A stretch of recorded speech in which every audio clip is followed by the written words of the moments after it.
শিয়ালদহ কোর্টে পেশ সন্দীপ ঘোষ ও অভিজিৎ মণ্ডলকে। সন্দীপ ও অভিজিৎকে ফের হেফাজতে চাইল সিবিআই। ফের 3 দিনের হেফাজত চাইল সিবিআই এর আইনজীবী।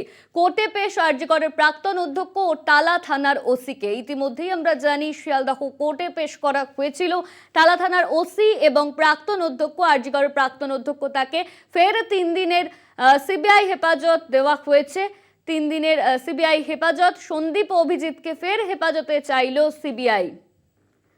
দেবাশিস সেনগুপ্ত ফোন লাইনে আমাদের সঙ্গে রয়েছে। দেবাশিস দা, শিয়ালদহ কোর্টে সন্দীপ ঘোষ এবং অভিজিৎ মণ্ডলকে পেশ করা হয়েছে, ফের 3 দিনের সিবিআই হেফাজত চাওয়া হয়েছে, কি জানা যাচ্ছে?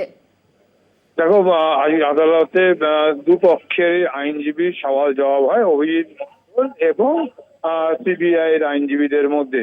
যদিও জানিয়ে রাখি যে আরজি কর হসপিটালের প্রাক্তন প্রিন্সিপাল অধ্যক্ষ সন্দীপ ঘোষের হয়ে কিন্তু কোনো আইনজীবী সেখানে দাঁড়ায়নি।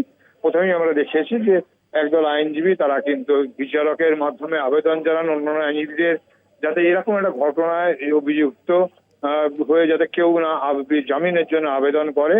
তারপরে আমরা দেখি যে সন্দীপ ঘোষের জন্য না দেওয়া হলো টালা থানার প্রাক্তন ওসি অভিজিৎ মণ্ডলের হয়ে কিন্তু আইনজীবীরা সওয়াল করেন।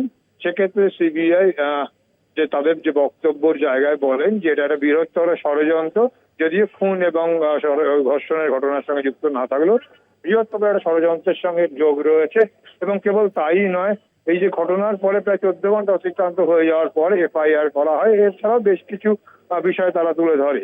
অপরদিকে দেখা যায় যে অভিজিৎ মণ্ডলের আইনজীবীরা তারা বেশ কিছু ক্ষেত্রে কিন্তু আইনের ধারা তুলে ধরে বলেন যে সেখানে যখন তারা নিজেরাই বলছেন যে সরাসরি ধর্ষণ এবং খুনের সঙ্গে যুক্ত নেই, তাহলে একজন সরকারি কর্মীকে, সরকারি আধিকারিককে এইভাবে গ্রেপ্তার করা যায় না। গ্রেপ্তার আগে বেশ কিছু নিয়ম মানতে হয়, সেই নিয়ম মানা হয়নি।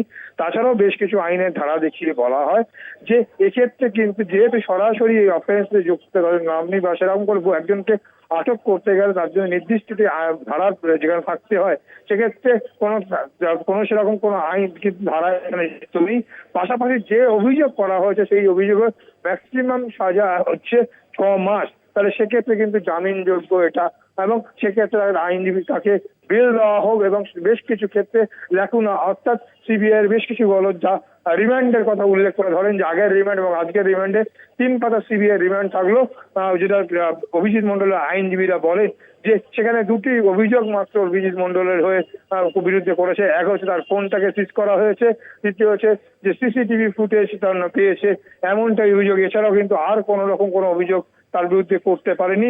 এরকম রিমান্ডের এমনটি 3 পাতা রিমান্ডে এমনটাই কিন্তু অভিযোগ হচ্ছে। অভিজিৎ মণ্ডলের আইনজীবীরা দুপক্ষের সওয়াল জবাব শোনার পরেও কিন্তু বিচারকও বেশ কিছু কিছু প্রশ্ন রাখেন সিবিআই এর আইনজীবীদের কাছে, যেক্ষেত্রে কিন্তু সিবিআই এর আইনজীবীরা তাদের সেই একই জায়গায় যে বৃহত্তর ষড়যন্ত্র এবং 14 ঘন্টা হয়ে গেল এফআইআর করা হয়নি এমনটাও জানায়। এবং তারপরে দুপক্ষের সওয়াল জবাবের পরে বিষয়টা তিনি অর্ডার রিজার্ভে রেখেছেন। আর কিছুক্ষণের মধ্যেই হয়তো তিনি তার অর্ডার প্লেস করবেন। ইতিমধ্যেই আমরা যেটা দেখতে পাচ্ছি যে আইওকে বিষয়টা জানার জন্য কিন্তু আলাদা করে তিনি ডেকেছেন এবং আইওর সঙ্গে কথা বলছেন যিনি আজকের যিনি বিচারক ছিলেন তিনি।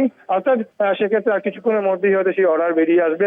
এদিকে সিবিআই এর পক্ষ থেকে 3 দিনের কিন্তু রিমান্ড চাওয়া হলেও অভিজিৎ মণ্ডলের আইনজীবীরা তারা কিন্তু তার বিরোধিতা করে এবং তাকে মুক্ত করার জন্যও কিন্তু আবেদন জানান। এবং দেখা যাক বিষয়টা কি রায় দেয়, এবং সেদিকেই তাকিয়ে রয়েছে কিন্তু পুরো শিয়ালদা কোর্ট চত্বর।